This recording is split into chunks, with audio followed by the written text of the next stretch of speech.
A cold, elegant voice echoed through the cavernous hall as a woman with long, glowing hair and a chilling gaze loomed over a much smaller child, no more than 10 years old.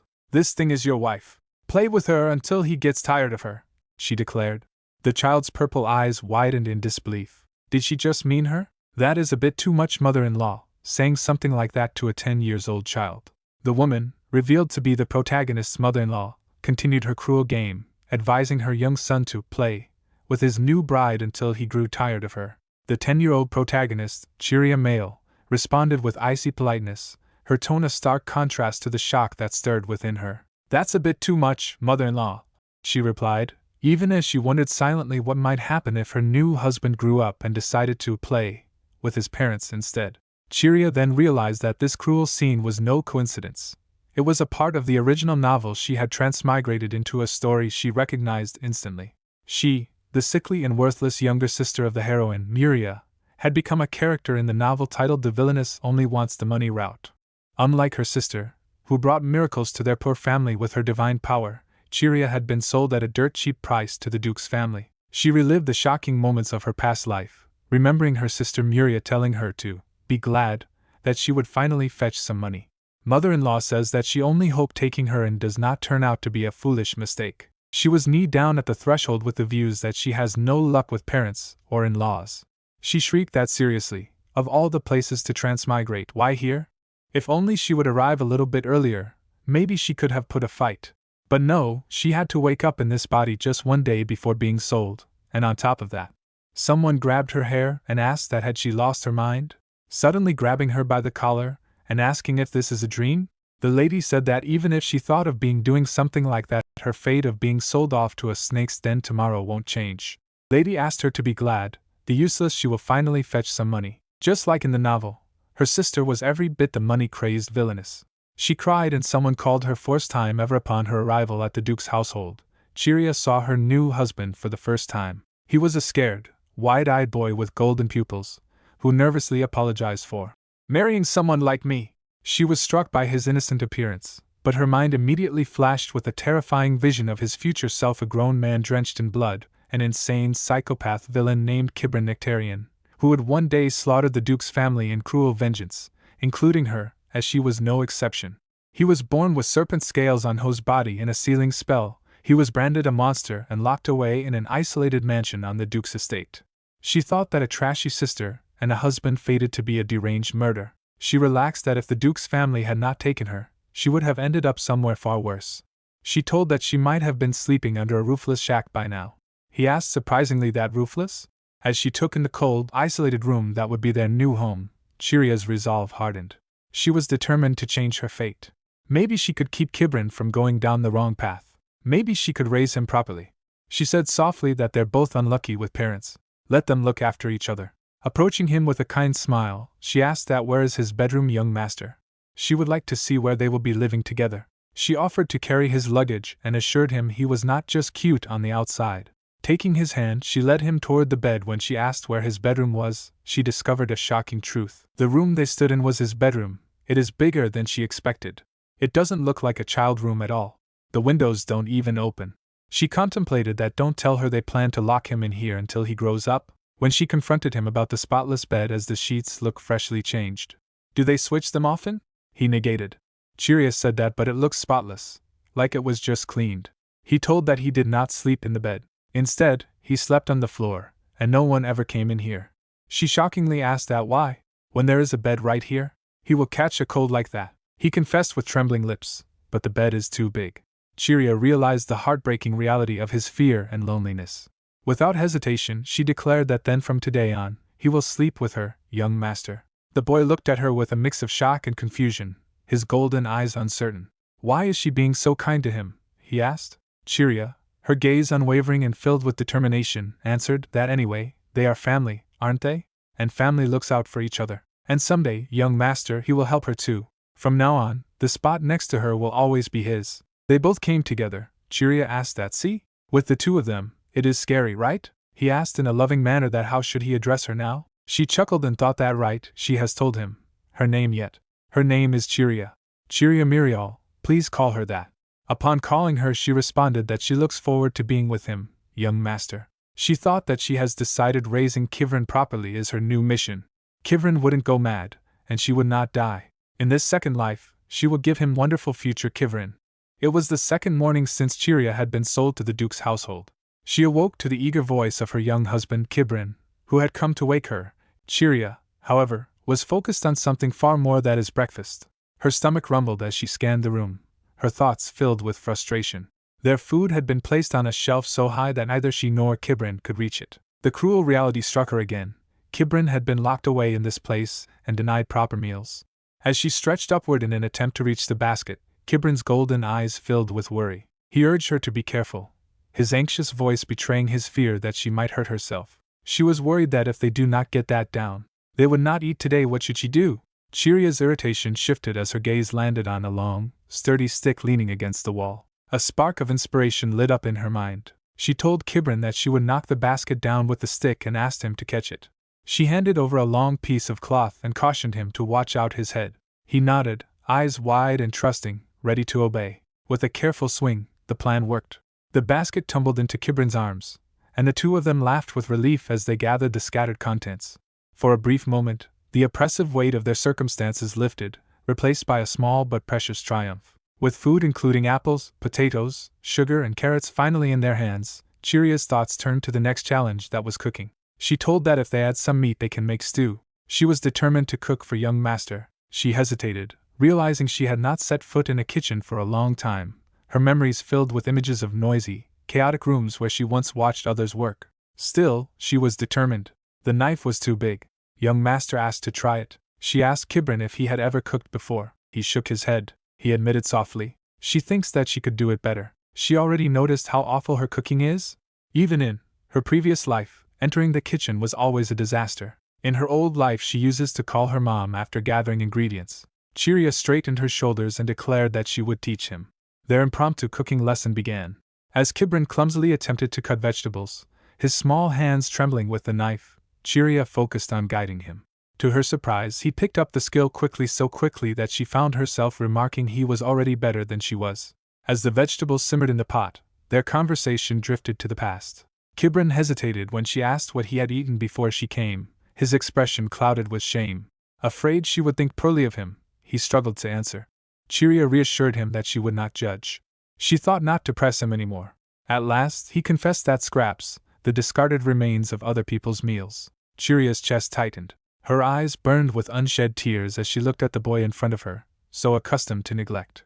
She whispered an apology, though she knew the cruelty he endured had not been hers to inflict. When the simple soup was finally ready, they shared their first true meal together. For Kibrin, it was unlike anything he had ever tasted. He exclaimed that it is delicious, his face brightening with a joy so pure it took Chiria's breath away. She smiled in return, her heart swelling at the sight. He asked, that is his face making her uncomfortable? She responded that no, it is because he is adorable. She patted his head and told him to eat plenty, as he needs to grow taller than her. His golden eyes sparkled and he asked in confusion that he has to be taller than her? He prefers her to be taller, Lady Chiria. She replied that then she would do her best to grow with him. Let them get taller together. For the first time, she felt the weight of her presence here making a difference. While noting down the thought with beautiful feather, she remembers that a ladder, and what else was there? Ladder, ballroom dress. There were dresses too, but they were too heavy to wear on their own. A gown bedazzled with huge gems. How is she supposed to change that without maids? He asked her. Quill? She responded that the pen is just too large. Same moment her sixth sense sparkled, and she thought that just to be safe, she checked the study windows are locked from the outside too. It looks elegant, but it is basically a prison. Sunlight is so important for the growing child. Their moment of peace, however, was short-lived. The sudden toll of a bell rang through the estate. Chiria's heart sank as she saw terror seize Kibrin. His voice dropped to a whisper, trembling as he explained what it meant. Guests were coming. He insisted that they had to hide. The words struck Chiria with painful familiarity. She remembered how, in the original story, Kibrin had always been kept hidden, treated like a shameful secret. She reached for his hand, her grip firm and reassuring, and told him it would be all right. Leading him toward the door, she resolved not to let history repeat itself. Chiria heard the maids talking that why do they even have to clean here?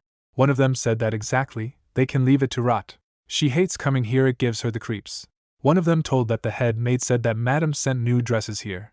If they pinch a gem or two, she would not notice, right?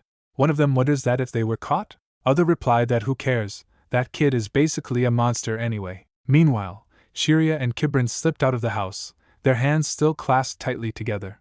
For Kibrin, the outside world was a place of fear, unknown and overwhelming. His steps faltered, and he admitted his terror. But Chiria's voice steadied him. He has already been shut in too many times, that she told him gently. He replied that it is fine. She will stay with him. Those words anchored him. For the first time, he felt a fragile sense of hope bloom. He placed his full trust in his new wife. With a mischievous glint in her eye, Chiria led Kibrin out of the mansion. She had managed to find an open main gate and an unattended carriage with its coachman waiting nearby. Their escape, however, was cut short when a stiff-faced guard stepped in front of them, blocking their path. His voice was stern as he ordered them back inside.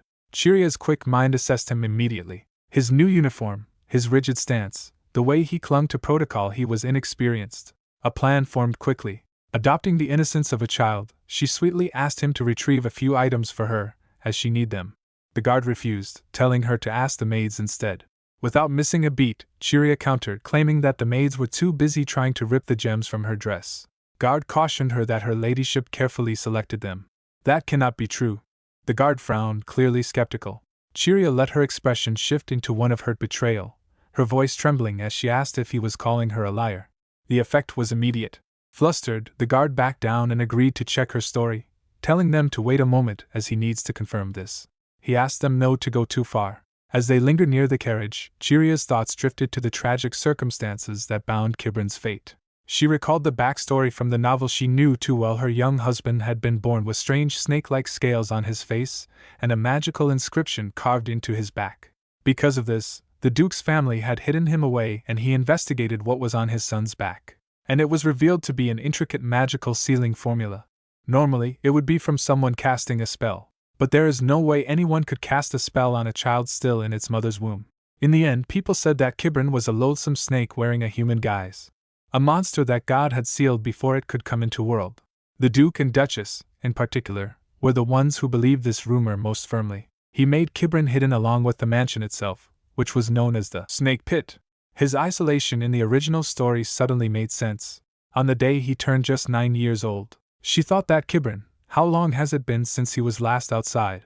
Could this really be the first time since he was locked up? Normally, he would suggest running away at a chance like this. Of course, it is obvious he would be caught right away even if he did run. She said that since they are out for the first time in a while, look around as much as he likes, young master. He responded in jubilant manner that he has seen enough.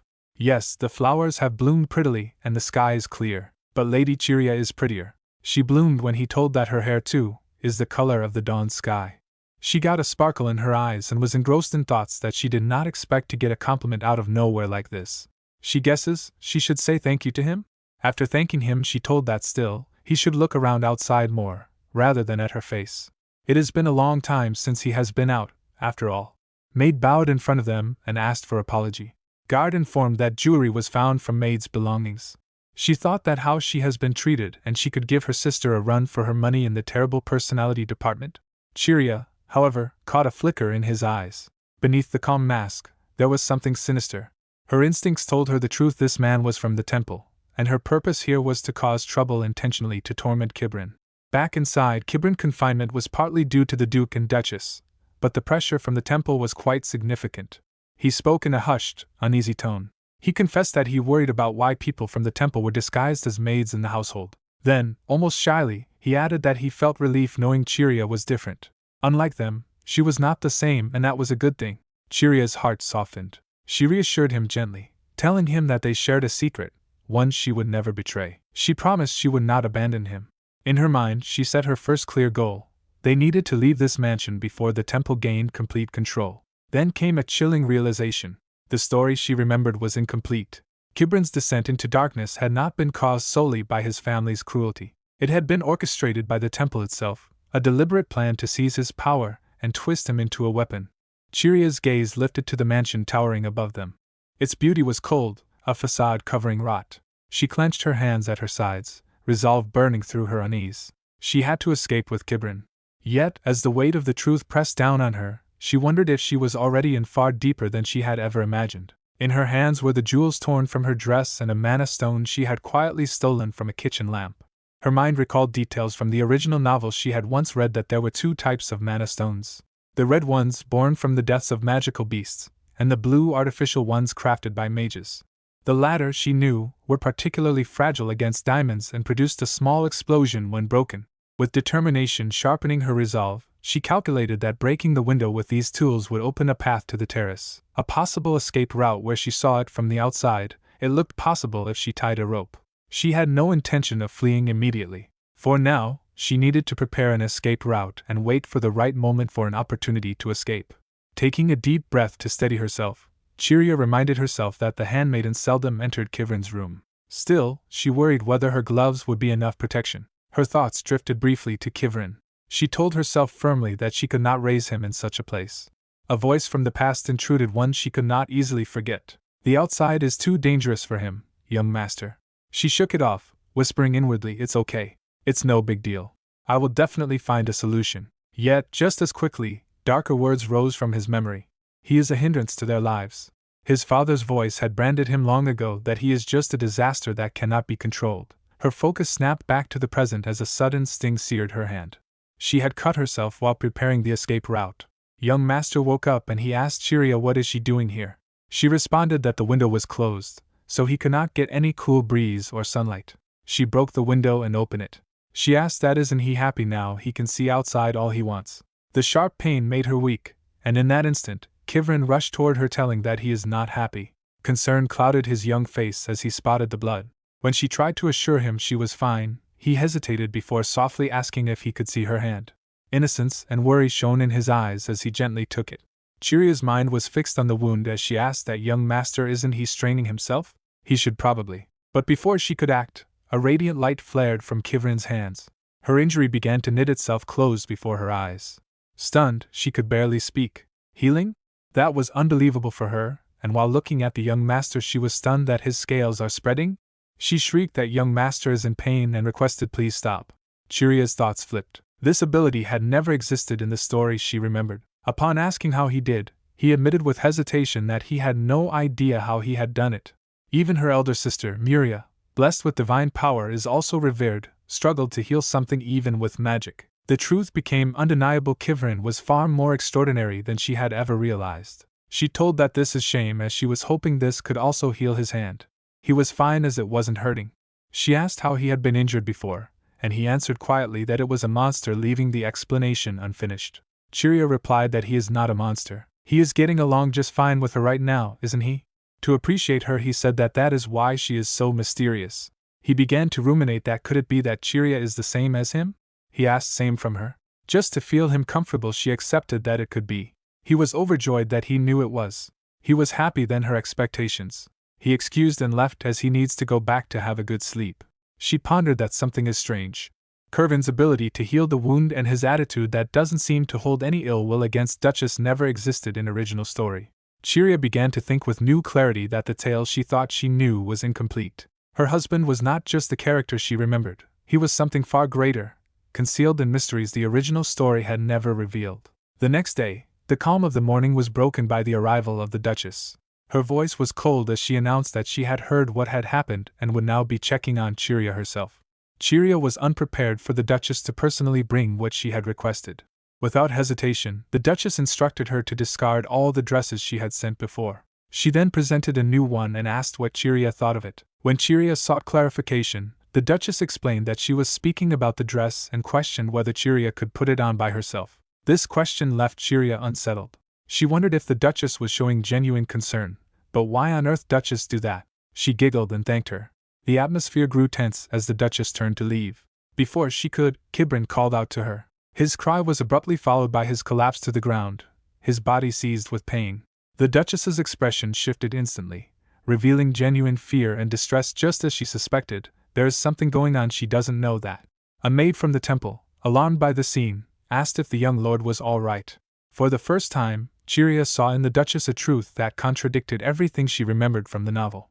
The cold-hearted woman who supposedly despised her son was showing something different, something real. As Duchess announced to leave and one of the maids was following her, Chiria interceded, offering to prepare some tea so she could take rest before going back. She turned back and confirmed. What did Chiria ask? One of the maids told that it is not advisable for her to stay here for a long. Chiria began to think that a servant who dares to control her master's action. Now that she thinks about it, those maids from yesterday were from the temple too. Is there some kind of connection? Duchess rebuked them. One of them replied in fearful tone that but if by some small chance, do not forget that she is here precisely because of that small chance. After tasting she announced that tea is awful. Chiria told that her son brewed it. She knows, what is good for the body is often bitter to tongue. As she worked, her mind replayed what she knew of the story. She remembered, the Duchess had been nothing more than a cruel villainess, a mother who despised her child. Yet here, before her eyes, stood someone else entirely different perhaps, but one unable or unwilling to show her true feelings. After a moment maid asked that they should leave. Is she all right with the negative effect this will have on the young lord? The maid from the temple are acting like they are desperate to separate the Duchess from Kivrin. She was about to leave after finishing tea and advised her if she wants to survive, she would better keep her wits about her. She agreed to take advice of Duchess. Kivrin told that if it is all right with her, he will be on her side. He said that by the way, she said Duchess would be coming herself from now on. She asked that does he like seeing the Duchess? He seems to be happy. He liked Chiria too. She thanked and asked did he think she asked because she was jealous? She thought that there are few things different from original novel. When she comes tomorrow she will watch closely. Maid told that her grace will not be able to come today. Upon inquiring the reason, she found that it cannot be helped, since she disregarded the benevolence bestowed by the temple. They will be conducting purification today so they have to remain quiet. She thought that it was a threat more than benevolence. She came to know that reason for purification is because all the places Kivrin stayed are contaminated. They said it should be purified periodically.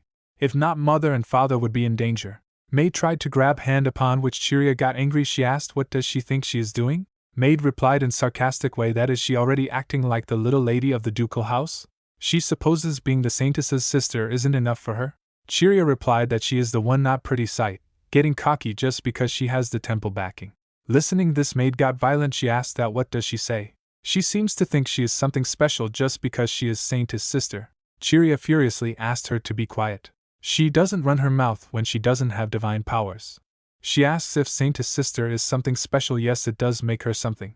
After all, in the original story Chiria had an adverse reaction to divine powers. Maid thought that in any case she couldn't sense anything special from that maid, so doesn't mean she is something special. She is finally starting to get it, if she pieces together what she has seen so far. A deeper realization, Chiria got that the temple was using Kivrin as a pretext to maintain its control over the ducal family.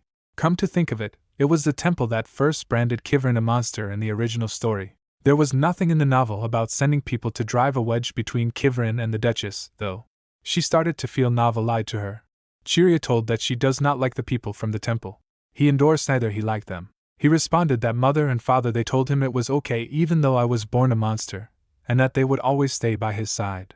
She inquired whether they changed the people from the temple came. She thought that for Kivrin to grow up well, he has to get out of this mansion. But even if they secretly run away, it would be child's play for the temple to catch two kids. And it is not like she can expose the temple wrongdoing without any proof. But what if her parents-in-law also want to live with Kivrin? Later, when the chaos had subsided, Chiria asked if he wanted to leave the mansion. His answer was immediate, unhesitating. He wanted to go but was unsure how could they do that. She asked that want to play with fire with her? Chiria moved with quiet determination, confirming that the mansion was empty, there was no one and all escape routes had been secured. Her mind replayed the plan. She had carefully planned a scenario. A fire of unknown origin would start in the first-floor kitchen while everyone slept, and she and Kivrin would hastily escape through their second-floor window. To anyone else, it would look like an accident. She allowed herself a fleeting moment of pride at the perfection of her plan before realizing a trouble struck her. The alibi required them to jump from the second floor. She turned to Kivrin, her expression steady. That they can do it, right? The boy hesitated, his voice nervous as he assured while holding a rope. Together they stood at the window, watching as Kivrin explained how he had prepared the mechanism. The mana stone and the diamond had been positioned to strike each other when the rope was pulled. Chiria praised his effort with saying, "Good job." Taking a rope, she told him quickly to step back because it was dangerous. A burst of light illuminated the night as a powerful explosion shook the mansion, the signal that their plan had taken root. For a brief moment, Chiria felt the satisfaction of seeing their efforts come to life, and she is going down first and catch young master with a blanket. He should come down carefully, even though it is just the second floor but a way higher than she thought. She was relaxing herself. All of a sudden her grip loosened that made her fall down. but she landed over the ground in an astonishing way that for a moment she felt like floating. Surprisingly, young master also landed successfully. She was astonished to see his skillful landing. She began to think that our psychopath villains are extra extraordinary from a young age. Her sister is like too. Fortunately, it started to rain. The mansion is already mostly burnt. She was worried since she has ruined the mansion owned by Duke's family. If she gets caught, will she be divorced? He replied that what if they charge him for repairs? There is no way they would. Suddenly, a carriage stopped nearby. Mother was crying and she rushed towards him. She shrieked at maid that she would let go herself. Chiria pushed him to let go. He was worried for her. A man appeared from nowhere holding an umbrella over. Chiria asked that is she hurt anywhere? She was engrossed to think about his personality as the fragrance was clinging. From his right arm she recognized him, Kivrin's father. His name is Menelik Nectarian, Kivrin's biological father, the youngest sword master, and the de facto ruler of the buried Dark City. But despite his abilities he did not play a major role in the original story. It was to the point that people said the true master of the ducal house was Winter. If only he hadn't lost his right arm, he would have possessed abilities surpassing even the male lead. She begins to think that how on earth did he lose his right arm? In the original story it was mentioned that he caused a ruckus at. He replied that she holds it, as she can see his arm is this state. She was surprised as his mother was very different from the novel. His father took her up around his arm. She was thinking that father is not getting angry when he shrieked as father grasped to awaken her. She should not get close. Mother told that she was informed that they know that she would hurt him. It is all her fault. Kivrin told that he is fine. Chiria asked father to put her down. She rushed away saying that she would hide with the young master. Standing back quite surprised, he told her not to worry for him. She took an umbrella over him, he might not get cold. He is sure to be fine. She told that he does not have to say he is fine to her, because she has got a broad shoulder where he can lean. She laughed that just pretend they are lean on her. All of them were sad standing outside the mansion. A sudden downpour begins as a person with a white umbrella, identified as Winter, states that it is time to go back. The heroine is shocked and confused, calling out her mother-in-law and then Winter, her eyes wide with fear and surprise. A translucent figure of her mother appears, telling her not to call her that, and then asks if she is not going to ask about how the fire started and how we managed to escape. Her mother's expression hardens as she declares that although I did purchase you from that Count Mael, please do not treat me as your equal. She then says they can hear about that later, and for now, to stop standing there blankly and get in the carriage. As the Chiria enters the carriage, she anxiously asks what about her mother, to which the father replies that she will come separately later. Her mother then reveals a chilling detail, stating that they said that Kivrin's condition would worsen if Winter approached him. Chiria is surprised by this, and her mother explains that the temple has always looked down on the ducal family, so it could be a lie. But she questions what if by some chance they are serious. Dukes asked that what if the temple's dogs were telling the truth. Her mother reflects on how those are the kinds of thoughts that linger, and how it is hard to gamble with their own child, adding not that they're good parents, mind you. A man with white hair ponders that they really cannot figure out what kind of person the Duke is. They then realize that none of them are just simple characters in a novel anymore. Chiria, who feels a strange throbbing sensation in her chest when they are almost there. She thinks that she has felt this before. They are almost there. He asked that so she liked things like that? Servants were ordered slow down a carriage little as they have approached in front of a mansion. They began to step out when a man with white hairs told them that they are going leave capital as quickly as possible. He informed that the moment they took Kivrin from the mansion, they broke their contract with the temple. She surprisingly asked that a contract? That the temple would actively help with suppression and treatment, but in exchange, Kivrin would be isolated in the annex, and that Winter and she was not to leave the capital, where the temple could watch them. Well, there are a few more detailed clauses. For instance, sending a tribute to confirm if Kivrin was truly a monster. A tribute, they are probably talking about her. In the original story, it just said they sent a toy for Kivrin's amusement. To think it wasn't a toy but a tribute. She cannot believe she is being betrayed by a novel she paid her own money to read. Author Raphael, she better explains herself and compensate her for everything. She asked that, but why is he telling her all of this? Because he is sorry and he is grateful? She thought that what on earth is this guy thinking? He replied that if it is true, well, it is not like she would understand it all in way. Yes, since she probably looks like she is 10 right now. She asked that when they leave the capital, are they going to the duchy? He was not sure. She confirmed that is she going with him? He told that if that is what she wants, he asks young master to let down so he may dry him off. She was thinking that she has had a vague feeling for a while now. Are they really not on good terms? Mother asks Mara to take Chiria and get her washed up. Father was quite worried due to Winters. Her wife responded that this is for the best. The Pope would have never sent the saintess to them anyway. Chiria thought with gloomy eyes that it is not like her sister has the personality to go quietly just because the Pope sent her. In the original story, her sister would never use her divine power if she did not feel like it. It was so bad that the Pope gave up, and the male lead, the Crown Prince, had to come persuade her. She doesn't even know if her sister's divine power would recognize Kivrin's scales as an illness in the first place. In the original novel, it said that the adult Kivrin didn't have scales. If that wasn't her sister's divine power, how on earth did he get rid of them? It would be great if they just disappeared naturally as he grew up. Maid sitting beside the bathtub informed her that she must have been so cold. As she was about to step out of bathing tub, Maid looked at her hand and lamented that she is so lean, her lady. She was embarrassed that she should have found a way to take care of her, but the maids who are not affiliated with the temple were absolutely forbidden from entering that mansion. Chiria thought that this person Mira, she is really worried about her. She must know that while it is called a marriage, she was actually sold here. And she is the sister of the saintess who won't treat Kivrin, and she is in a position where she could not complain even if she was framed as an arsonist. Why does she have so many crimes to her name? Maid got emotional, tears rolled down her cheek. She must have been so scared, but thank her for staying by the young master's side. From now on she will stay by Chiria's side. So, she has to eat lots of delicious food and get healthy. Something about this is hard to get used to. No one has treated her this well since she was possessed. After she wash up, Mara will make her some warm cocoa. That will be very delicious. This feels strange. Yes, Charles, no, Mara. Maid followed her to the bedroom and told that now, for today, she can sleep here with the young master. Starting tomorrow, she will have her own room. She happily informed to bring cocoa soon. Kivrin with sparkling golden eyes chuckled that this is amazing, he is back home. He told Chiria that mother said he doesn't have to go back. He can do anything, right? Let them protect his innocence. She laughed that actually, she can do anything. Amazing to think of starting a fire to come home. She pondered that, come to think of it, that is strange. Hasn't anyone asked about the fire at the mansion? No one seemed concerned, and the indifference left her uneasy. She wondered if they were truly going to let it pass without question. A thought nagged at her, was she innocent in all this? But she quickly reminded herself it was far too early to judge. After all, she had only just arrived, and the situation was still unfolding. Later that night, she sat with Kivrin, who was visibly exhausted. She urged him to go to sleep, but the boy stubbornly resisted, first admitting how sleepy he was and then suddenly insisting he was not tired at all. Looking at his flushed face, still weary from his bath, Chiria decided to indulge him. She thought that cannot be helped and offered to tell him a story.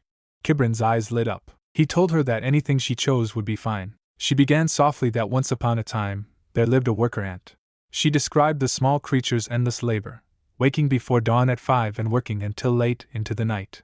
The ant endured harsh treatment, unpaid wages, and false promises, yet she stayed. Inwardly, Chiria scoffed at the memory she was weaving into the tale. They completely underestimated her just because she was young. Her thoughts drifted for a moment. Before she became Chiria, she had lived another life. The fragments of that memory brushed against her mind, sharp and painful, before dissolving back into the present. She blinked awake, and realized with a start that she had dozed off mid-story. Huh, she murmured to herself, confused at how quickly she had succumbed to sleep. Kivrin, wide awake, was peering at her. He asked that lady Chiria? Is she awake? His tone was gentle but alert. He admitted that he hadn't been sleepy at all and said the story she told him had been very interesting. Then, almost hesitantly, he added that his mother had called for her. She said that she has something to tell her. He explained this. Chiria's stomach tightened. Was the Duchess going to speak about the fire? Chiria losing her footing, and the young master swiftly supports her, to which she apologizes and asks him to help her up, surprising him for a moment before he eagerly agrees. She made her way downstairs, where the Duchess awaited her with several attendants by her side. She glances down at her new attire, noting that Mara helped her change clothes, as her attention is captured by a gathering of figures, which she realizes is the temple, observing that the place is full of people. She quickly thinks that the temple's immense presence must be why she feels unwell, attributing the sickness to the concentrated divine energy. Her gaze falls upon the blonde-haired Duchess facing a temple man who boldly challenges her, asking that does she really intend to go against the temple, while labeling her decision as, what a shame. The man then orders the Duchess to take all the temple maidservants with her. Before the day ends, the young master must be sent outside the capital. The Duchess responds with defiance, asking that is that all he has to say? Which the temple man calls that still arrogant, questioning if she truly lacks pity for the Empire's people who are fated to be sacrificed for the young master.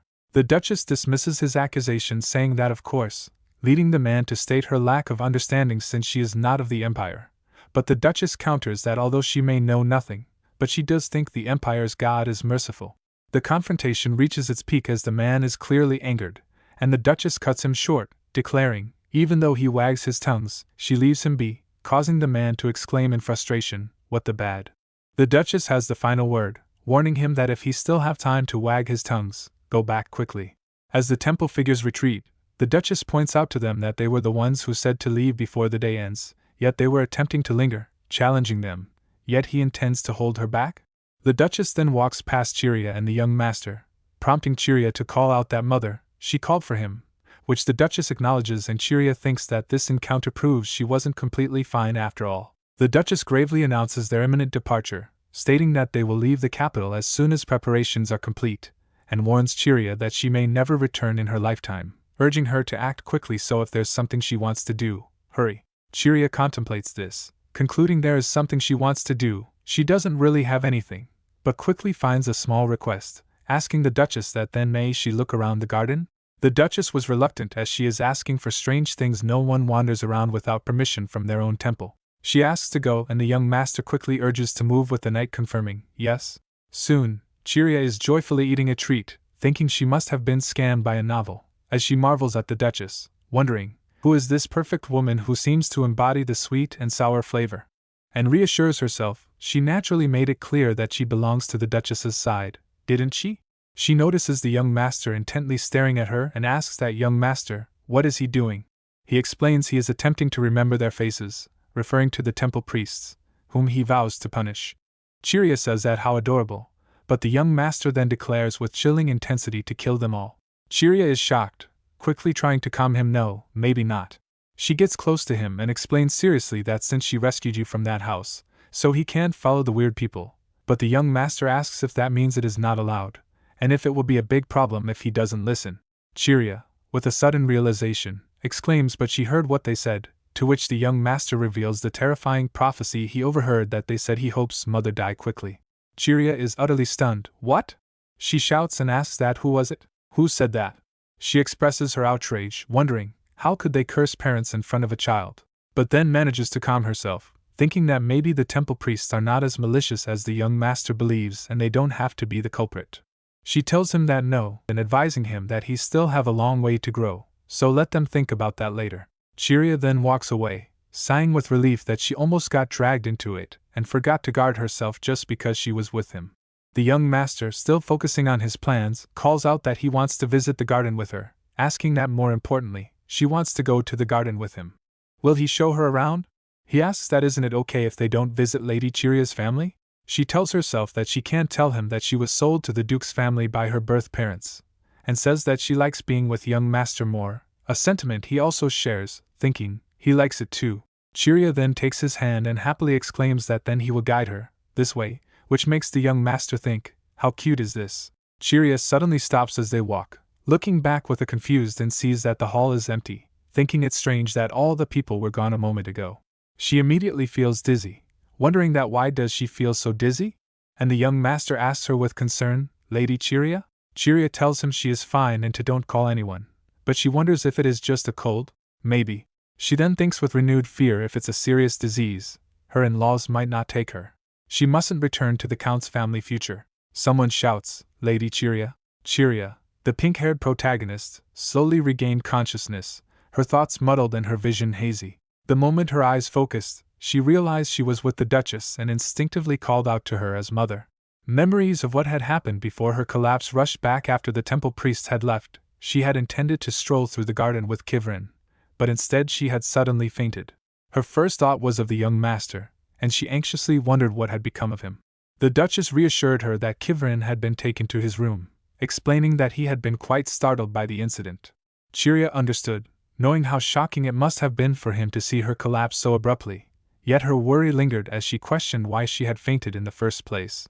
The Duchess's solemn expression unsettled her further, planting the terrifying thought of what might happen if her condition were truly incurable, and whether the Duchess might decide not to take her to the duchy after all. As panic churned within her, Chiria asked for an apology. The Duchess looked at her with surprise, prompting Chiria to quickly explain that she had been flustered, momentarily forgetting that other children were not like Kivrin. The Duchess dismissed her concern, stating that there was no need for excuses since Chiria was under her care now. She then remarked that a proper nanny was necessary, suggesting like Viscountess Rose. The words left Chiria stunned. She had thought herself fortunate simply not to be cast aside, so hearing such consideration from the Duchess felt strange, especially since she was only someone who had been sold to the Duke's family. The Duchess then introduced Yelena, the ducal family's personal physician, who had examined Chiria while she was unconscious. Yelena greeted her warmly, insisting Chiria could call her by her first name. With timid hesitation, Chiria asked if there was something wrong with her body. Yelena faltered before finally admitting the truth: if Chiria continued in her current condition, she might not survive the year. Mera, Chiria's maid, cried out in alarm, while Chiria silently absorbed the weight of the revelation. She recalled how, in the original story, her character had lived until 17 when the series was discontinued.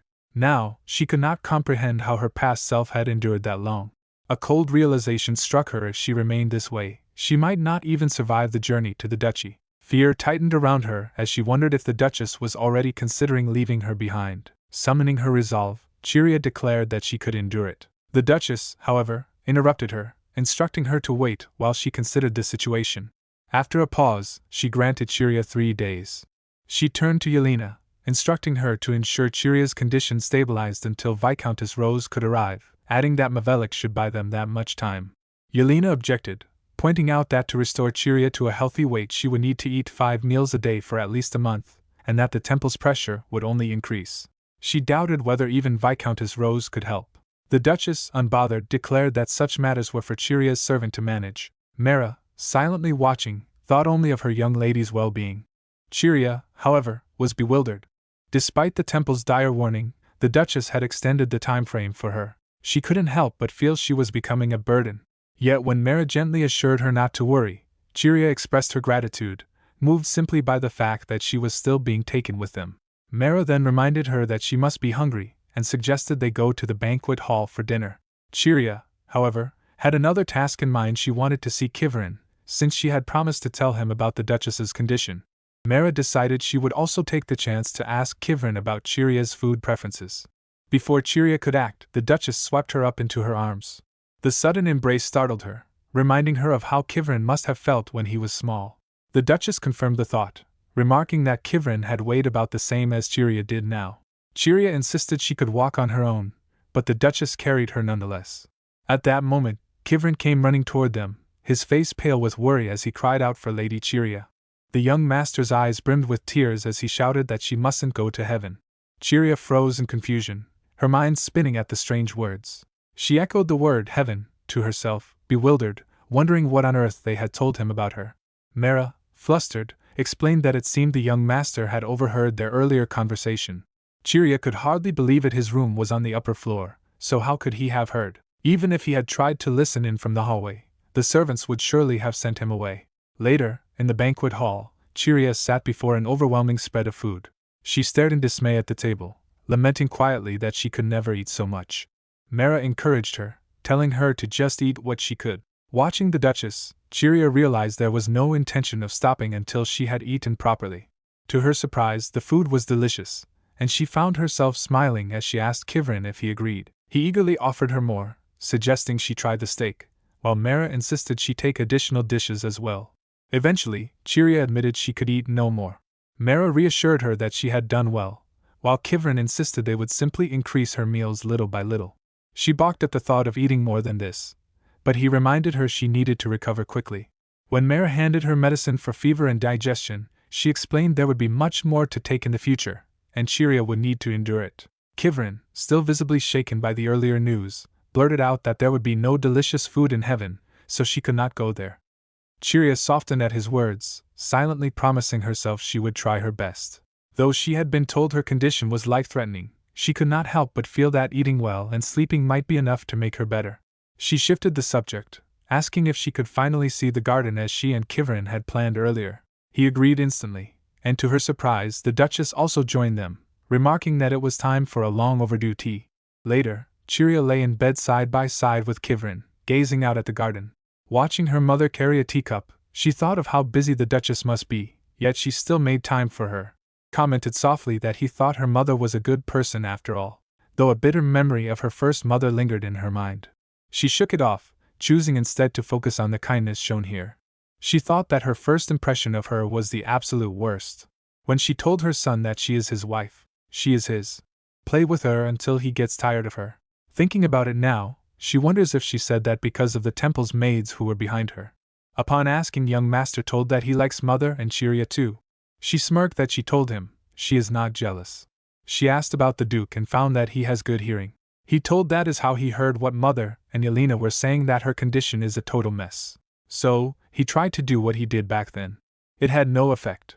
He wants to be of help her too, Lady Chiria. Chiria appreciated that he is already a great help, young master. Earlier she knows she covered him with a blanket, didn't she? He will cover her with more. Chiria reminded him that he needed to get under it too, but he insisted he was fine.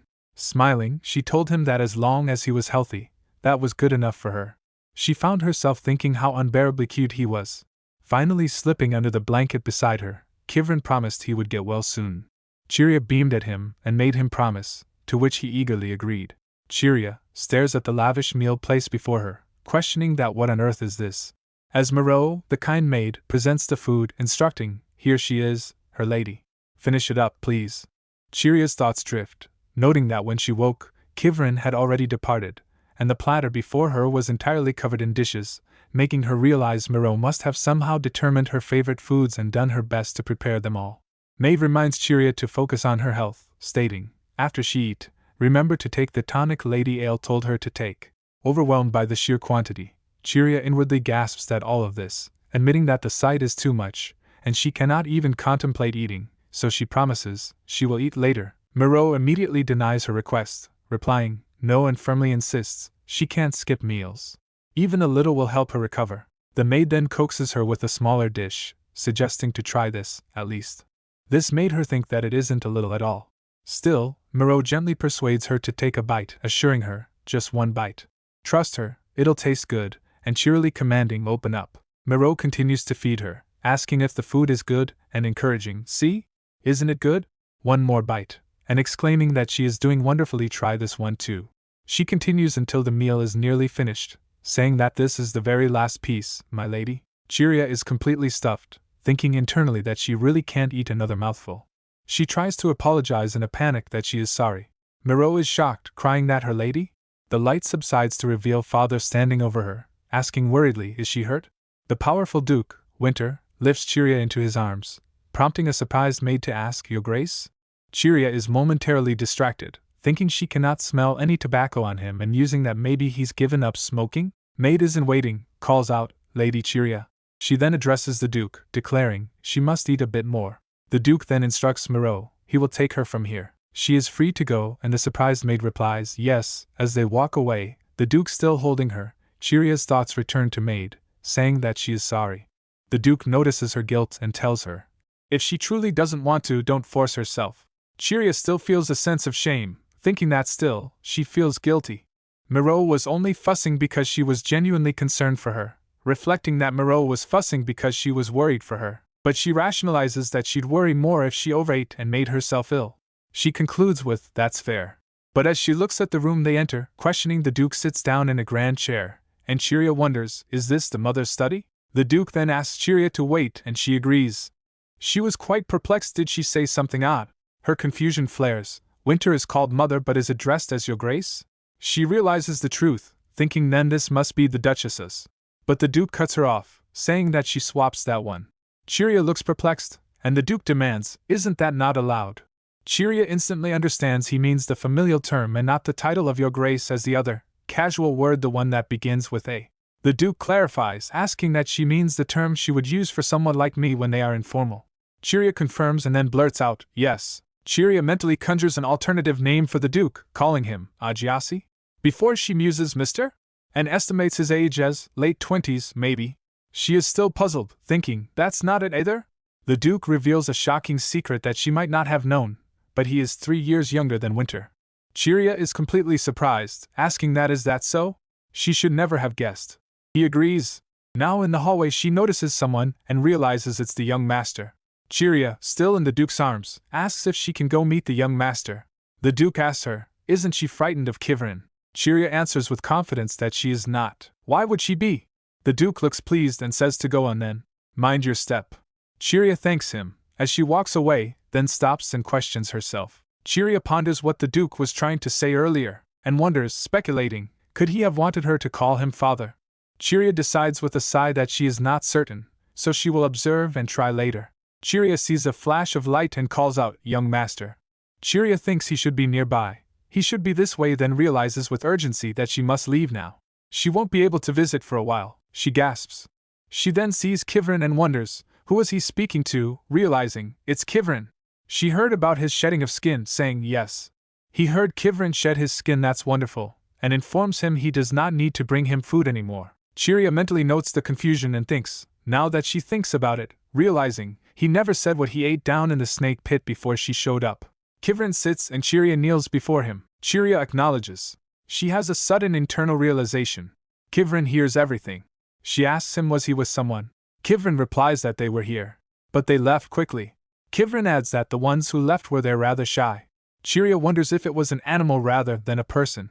He asks, is that strange? She replies, not at all. Chiria expresses concern about his companions, asking if he is not worried about leaving them there when they depart for the duchy. Kivrin reassures her, it's fine. There are many companions among the woods of the duchy too. He then looks down sadly and states that but he won't be allowed to wander in the woods anymore. Chiria asks that why not? Kivrin answers that people get frightened of him, and then softly states that it's alright. He explains that his acceptance is because now he has mother and her, Lady Chiria. Kivrin promises to take her anywhere she wants. If she feels uncomfortable, tell him at once, and then he will take her anywhere she wants to go. Chiria repeats, anywhere? Kivrin confirms by saying yes, anywhere.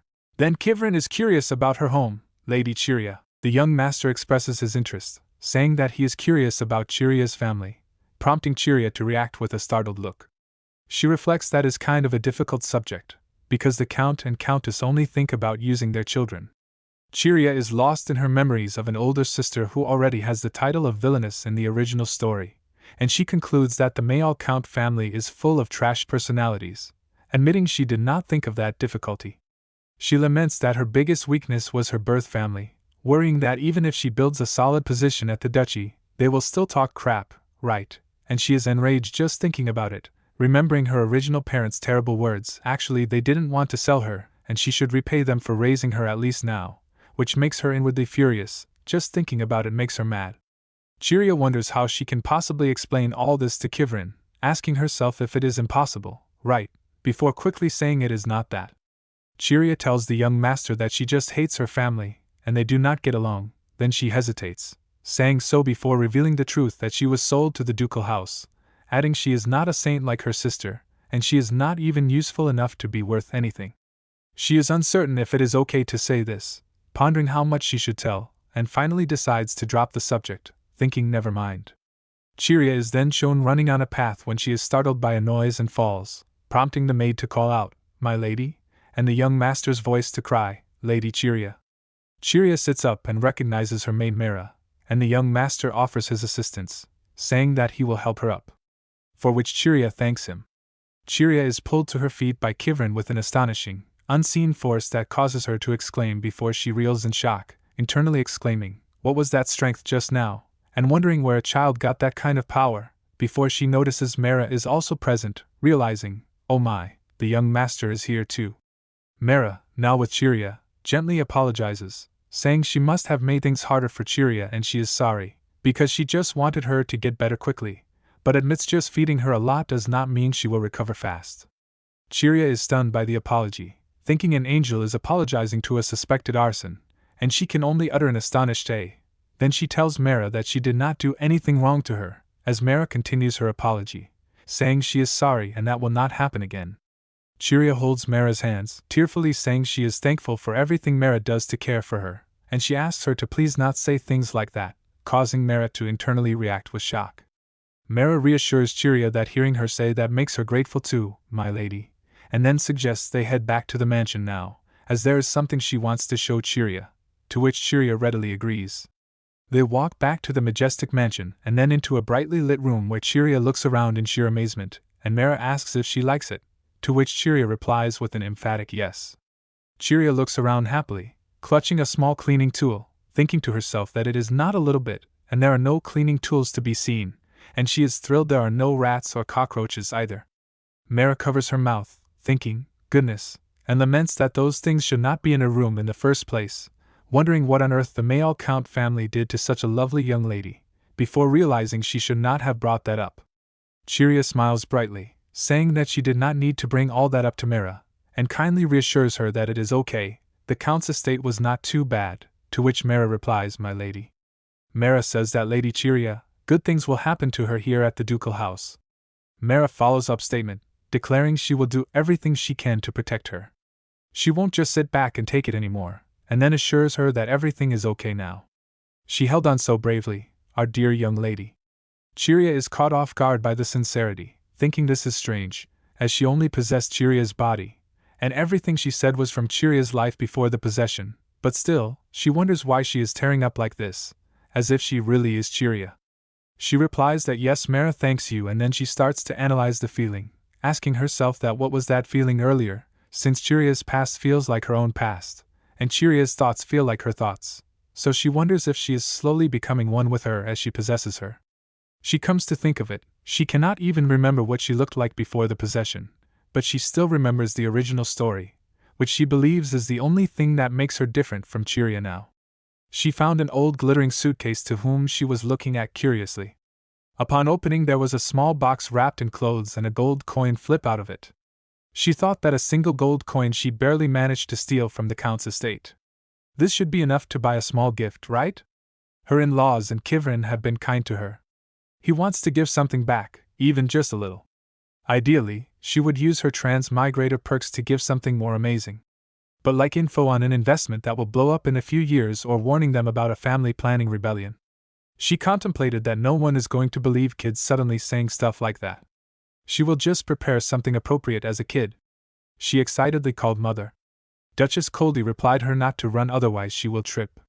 She chuckled and Mother asked what is that. Chiria asked that she would like to go out for a bit. May she has her permission? She angrily asked in that condition? Upon which Chiria replied that she slept well after taking medicine yesterday, now she is fine. Duchess assigned a night, and she should be back within an hour. Chiria agreed to come back quickly and she excitedly moved out in a jumping manner. Mother asked her not to run, otherwise she will be injured.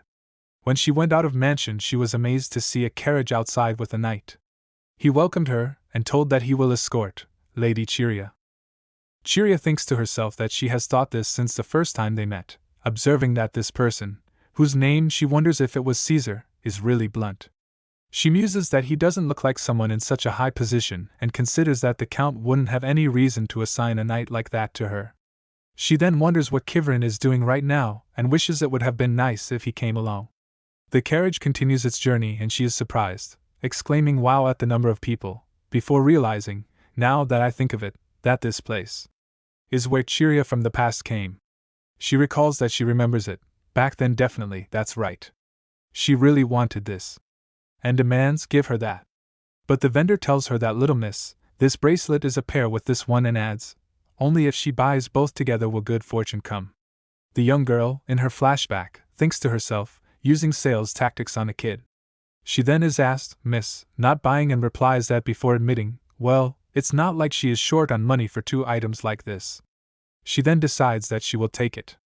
And give her those two. After receiving her purchase and seeing the bracelet on her hand, she thinks, so pretty. Chiria reflects that back then, she wanted that bracelet so badly, but adds that she did not dare to buy it and questions, but this is a memory of the past Chiria, right? She wonders why she is thinking about this and asks, is it not appropriate for her to be happy about it, before pondering, like yesterday's incident too. Is it really right that she blending in with Chiria? The vendor asks if the bracelets were these bracelets made by her grandmother, but then dismisses the idea, thinking, with her blurry eyes, what could she possibly make, and saying, it's not her, it is her granddaughter's handiwork. The vendor tells her that here is change as she holds the handful of heavy coins, which she finds heavy and shrieks. The knight offers, let him carry it for her. She accepts and thanks him. Then thinks that for the in-laws, The high-class shopping district would be best, concluding that she is sure deeper in the shopping district. They sell more expensive items. She instructs the knight, let them go that way. As they walk deeper into the district, she thinks that as expected, there are much more nobles than before and adds, she sees a lot of nobles too before questioning that what would be good. She notices something and asks that knight's crest, could it be wondering? They're from the duke's household. She notices them looking at her and asks herself that what business do they have here? They noticed right away. She guesses it's because this is a spot nobles frequent. She then looks at a display and exclaims upon seeing a doll, thinking that doll is so cute. She thinks that if she gives that to Kivrin, he would like it, right? Believing that he would like and her cuteness would double. She then approaches the shop and says that excuse me, she would like to buy that doll. But a man quickly rushes over and says that sorry, they are closed. She is surprised, saying, but it's still midday, she tells him, and the man insists, well, he said that they are closed. She looks shocked and asks herself that what is with this treatment. Now she gets it. She is appalled, wondering if the Victorian ducal house is an unwelcome guest. Is that it? She despairs that at this rate, she would not even be able to buy gifts, just get turned away, and wonders what should she do. She guesses they should head back. She tells the knight to let them move back. She reflects that in the end they left the shopping district without buying anything and wonders if there's anything worth buying elsewhere. She then sees a sign and exclaims while realizing that it's a bakery. She thinks it is perfect timing and decides that she should at least get some snacks here. She observes that it's so crowded, they probably can't even pick and choose customers. She considers that the ducal house's desserts are tasty too, but they have too much of a healthy taste, she knows, mentioning they are not very sweet or don't have much cream. She thinks this looks good.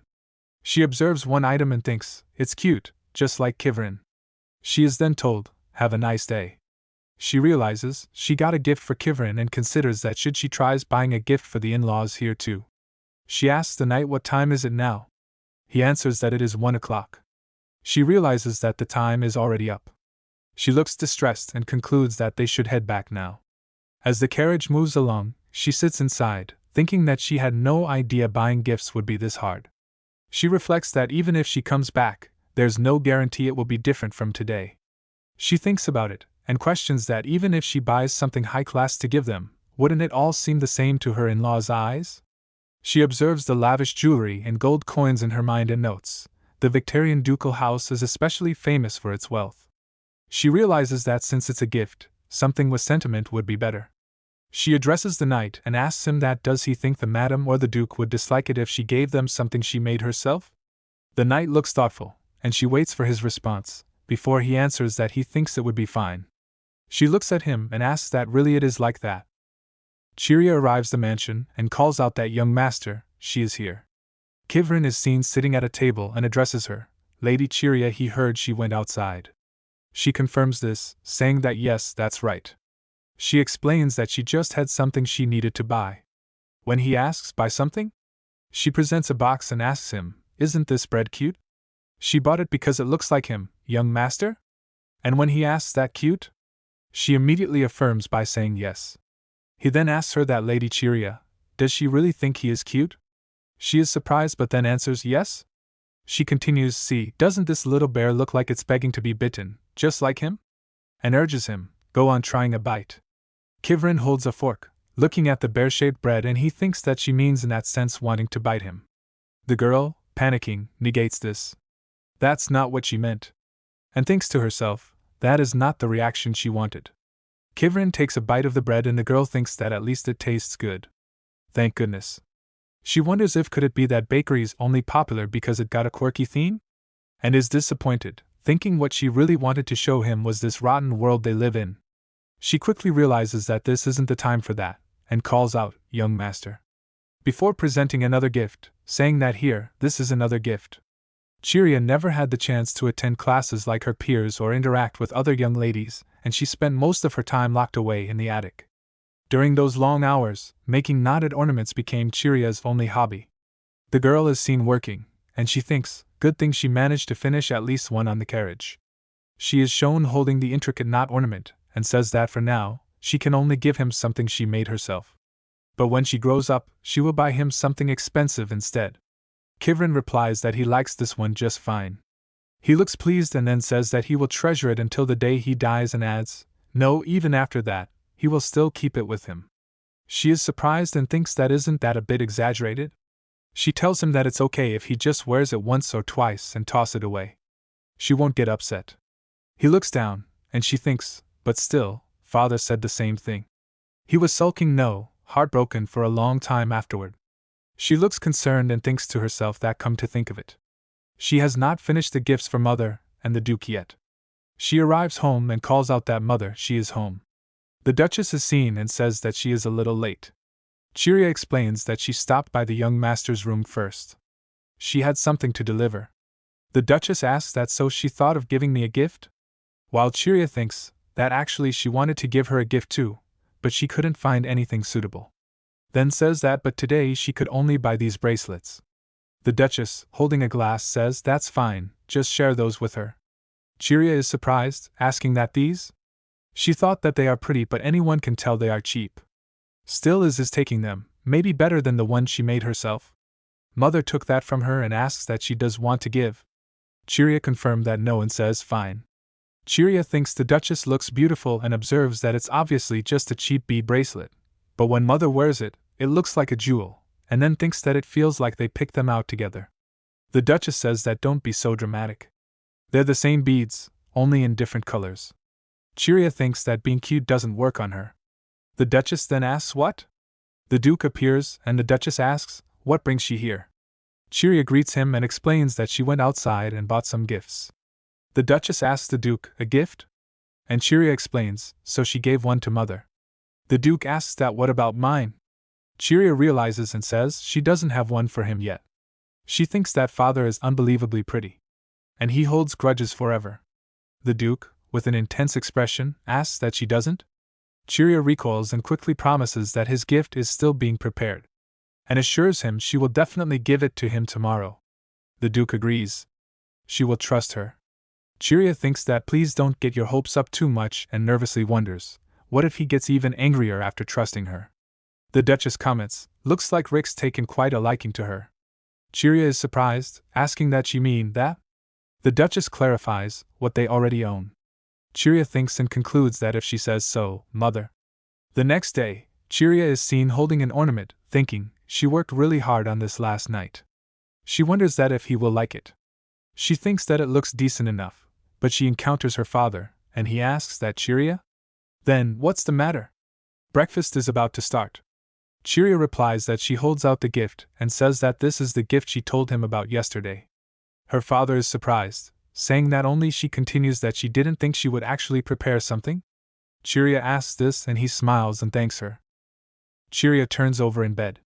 She thinks to herself that she cannot sleep, wondering if it is because tomorrow is finally the day she goes to the duchy, feeling excited but also anxious. She laments that her chest is throbbing, but she is relieved that her body has recovered, even if just a little. She recalls Elena's words, thinking that she cannot tell if they were a compliment or an insult. Elena said that congratulations, Lady Chiria, and it seems she has recovered by a cat's whisker. She asks before seeing a vision of a beautiful woman and asking, Mother? She sees the woman and asks that mother isn't she slept? That's what she wanted to ask her and mentions she could not sleep either, to which the Chiria responds that mother neither could she. Chiria wonders if is that why her chest has been throbbing this whole time and mother states that it must be imbued with divine power. The protagonist thinks that Kivrin and realizes he will be confined again in the duchy. She remembers that when she asked him what he wanted, he said he would do just that. She notes that the duchy is just another snake pit. Mother then mentions that the Saintess and asks, is she sure she is okay leaving without meeting the Saintess?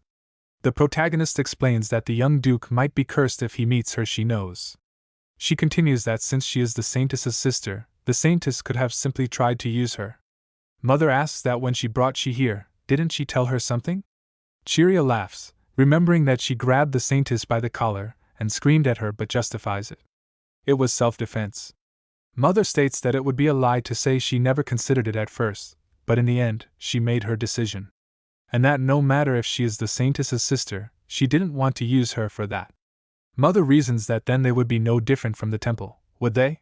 The protagonist then explains, so she did considers convincing the Saintess here, but Kivrin said it would be useless, and that he said he finally understands, thinking that a monster can only beget another monster. Chiria asks that another monster, and sees a memory of a younger Kivrin asking Miss Chiria that is she like him and is she getting along with him? Who is a monster, too? She shouts that no way. Then she recalls that she did say it could be true in the heat of the moment but questions, did he really take it that way? She thinks that she has no idea what he's talking about, though, and whispers, me either. Mother then says that well as she holds a glowing orb, thinking that collecting monsters might be better than roping up bastards from the temple whether it's a sacrifice or whatever. Mother vows that once those things on Kivrin's body gone then she is going to wipe every last one of those temple bastards off the map, and promises Chiria that then she won't have to worry about getting harassed or lunging at the saintess either. Chiria looks surprised and looks down at her chest, thinking that her chest hurts. But it's different from before, realizing that in this world, the only people who've ever cared about her this much were the members of the ducal house. She is then overwhelmed by the memory of the warning that in the original story, everyone in the ducal family dies at the hands of the insane Kivrin. Her mother approaches her and says that she thought she would be happy, but she doesn't look well, then asks, is her fever coming again? The Chiria thinks about her mother, the true power of the ducal house, calling her a fallen royal, who must have had a hard life with Kivrin being labeled a monster, and yet she is a strong person who isn't afraid to show kindness. She calls out that mother, and the Duchess respond happily. Chiria ponders that a mother like her is blessing. She sincerely thanks her for taking her in, too, and promises that she will do her best for the ducal family. She vows that she will never let her die. The Duchess comments that how unexpected, admitting she thought Chiria might ask her to send her to another family. Chiria replies that she likes it here and expresses her affection, she likes her mother. She compliments the Duchess, saying that she is the most beautiful person she has ever seen in her life. The Duchess smiles, responding that she sounds just like Rick, and tells her, Chiria, she hopes she will continue to amuse her like this when they get to the duchy. Chiria happily agrees. The day of their departure to the duchy arrives and Chiria thinks that it's today. She observes the carriage, thinking, it's so big and it looks like it could fit a house inside. She notices a knight and thinks noting that he looks nice. She greets family, saying good morning, mother and duke. She says that oh my goodness, young master. He has wasted away to nothing. Chiria surprisingly asks that who is that Elena? Elena replies that this must be her first time meeting. That is Viscountess Rose. She was the young master's nanny before he went to the snake pit. She rushed over without a wink of sleep the moment she heard the young duke was out of the snake pit. Viscountess Rose has had it rough, too. Coming all this way, a delicate woman all alone without any guards. Elena tells that she cares for the young duke, a great deal. No, that is not what she means. She thinks that person is a delicate woman?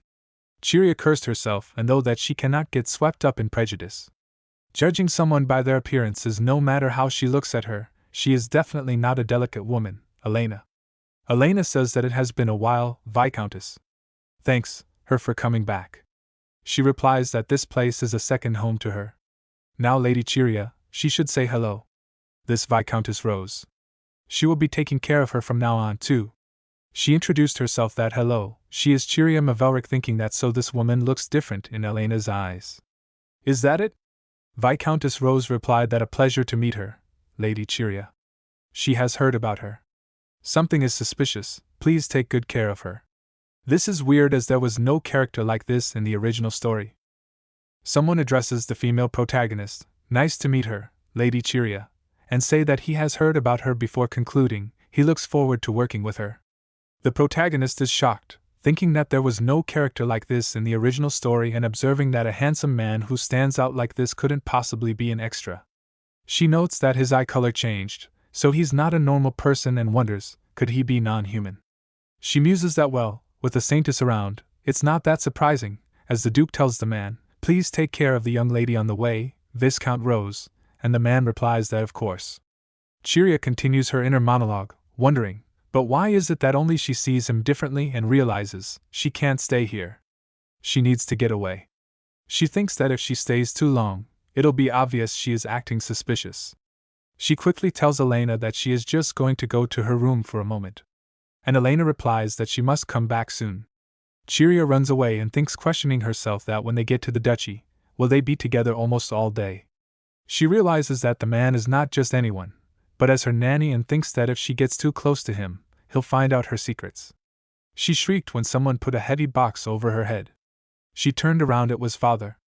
He asked her that why is she surprised? She asked that what brings him here? He responded that he came by to give her something.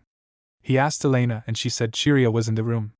He gave a beautiful small box to her. He asked her to think of it and thanked for previous present that she gave her before. She thanked and asked for keys.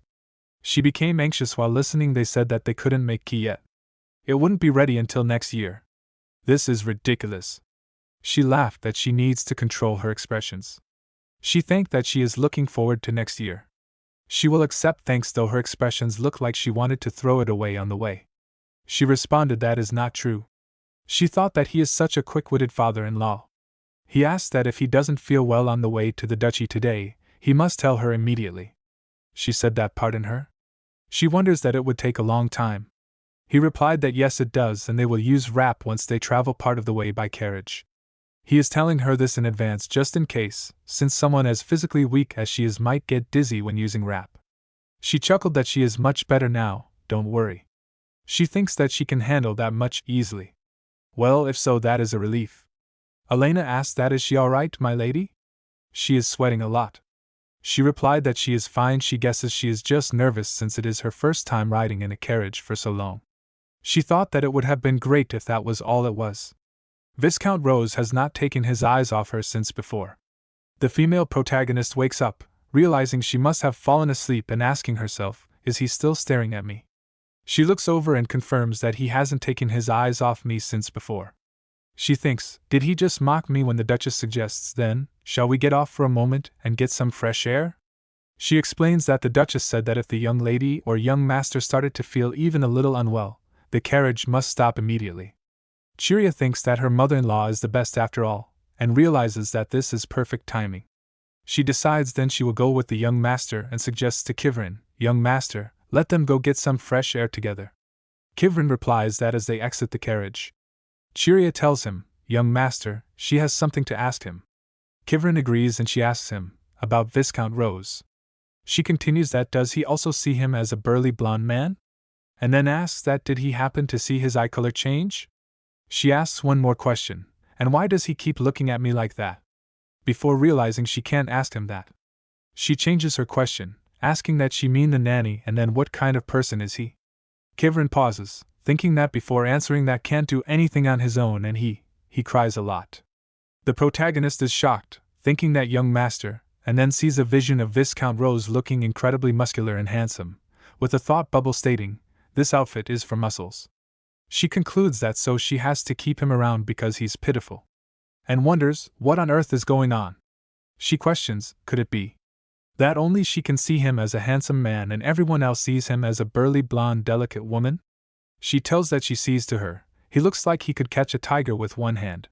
He asks that Lady Chiria does she dislike him? She thinks that she feels like he dislikes her. It is just awkward for now. She will try to get along with him. He replies that he thinks he will get along with Lady Chiria too.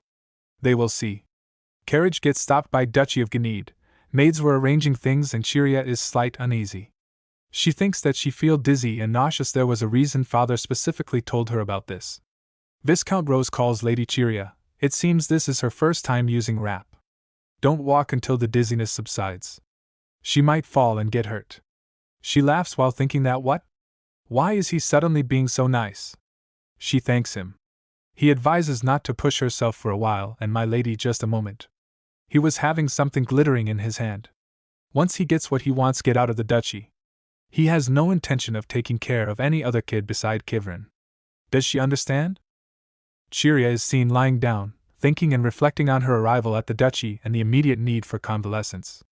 She considers that things might have been a little better if it hadn't been for Vice Duke Rose back then, and that hearing that made things worse, considering how upset she already was. She thinks she should be thankful she hasn't thrown up yet. Kivrin asks her that Chiria, is she okay? The main character replies that she feels better than before, speculating that maybe it's because this is her first time warping. He asks if Her Highness feel this dizzy the first time she warped, and the boy then confesses that he feels dizzy too. She observes that the Kivrin is avoiding eye contact. He expresses regret, saying that if she wasn't feeling unwell, they could have looked around the duchy mansion. The duchy mansion was called Crescent Castle, and the surrounding forest was known as the Waning Moon Forest, which was notorious for being inhabited by all kinds of monsters. Because of the monsters, hunting parties were often organized to exterminate them and collect magic stones. She recalls that her mother did mention that before. Chiria reminds Kivrin about collecting monsters for Kivrin and asks if she remembers what she said before, which was that she's a monster too. He says that he will keep it a secret, and when the main character says, the character clarifies that he wouldn't tell anyone, adding that Chiria shouldn't be trapped like him. Chiria thinks that she was going to say that she is not really a monster, but after hearing so much she just can't. She says fine, she will be a monster too, she will try her best. Kivrin thanks them and thinks that actually his mother told her something, recalling that her mother said that only a monster could cure another monster. He says that he didn't understand it then, but now he thinks he does. She thinks about Vice Duke Rose, concluding that something's suspicious. A meal is then shown, and Maid says that she is glad Chiria ate well, noting that she has eaten more than when she was at the townhouse. Chiria states that after finishing this, she'll get healthier, and she wants to explore the duchy soon too, which is called How Admirable. She thinks that when she is healthy, she will be able to respond to whatever Vice Duke Rose does. She asks that, speaking of which, Teacher Elena said it's best to start walking practice from today. After meals, the main character could slowly walk around the castle with Vice Duke Rose. But Chiria reacts negatively, thinking she doesn't want to, and then recalling that she has to meet Mother after eating. When asked Mother, Chiria explains that her mother said to come and see her right after meals. Maid quietly reveals that she didn't say to bring the little lady. That was just an excuse she made up. Chiria reacts, followed by wait, and then thinks little lady. The Duchess, with a serious expression, tells Chiria she is late. She has been waiting. Chiria says that's sorry, though she thinks but she never said she was coming. The Duchess dismisses the apology, saying all right, come and sit. She then announces that Kivrin will now start air training, and the castle gates won't open for the time being. She adds that His Majesty asked that she at least pretend to be mindful of the temple. Chiria says that she sees and asks why is she telling her this. The Duchess explains that because of the temple's negligence, telling that there was a fire where she and Kivrin was. Shocked, Chiria thinks asking she started that fire, and is she saying she did? When she repeats a fire, the Duchess confirms yes. The Duchess then explains luckily, it was an accidental fire, before pointing out but she brought Kivrin out. Mother says that she brought both of them with her, didn't she? She thinks Mother already knew she started the fire on purpose. She considers that maybe she needed a catalyst too, and that even if it wasn't her, someone needed to give her a push, so that she could take a step forward. She realizes that even in the novel she wouldn't have abandoned Kivrin, concluding just like now, she would have covered and protected what she did. The Duchess tells that still, thanks to His Majesty's swift approval, things ended quickly. The Duchess tells Chiria to look, and a document with the names Chiria Estella Nectarian and Kivrin Basilio's Nectarian is shown. The Duchess asks that she was not planning to keep being a miss, right? She tells that she is no longer the daughter of a count, but the princess consort, Kivrin's wife. She continues that the paperwork is done, but the wedding will have to wait until they are an adult, explaining minors from noble families can only have a coming-of-age ceremony, which isn't acceptable. The Duchess tells Chiria that she hopes she understands that. Chiria asks is it because of Count Mayal? Asking the reason, she hurried to change her surname. She thinks that he didn't even want the Count's name attached to mine. So when she married into the noble household, it was probably conditioned on changing her surname quickly. The Duchess simply says wrong. The Duchess told that she did it because she wanted to. It was purely on my wish. Mother then thinks that earlier, Kivrin showed her something, and that expression the Duchess makes is her telling a well-intentioned lie. Chiria smiles and says thank you, Mother. The Duchess responds she doesn't understand what does she mean, stating she only told the truth. The Duchess then says then she has work to do. The Duchess tells her she should go to Vice Duke Rose. Chiria is aghast and says again,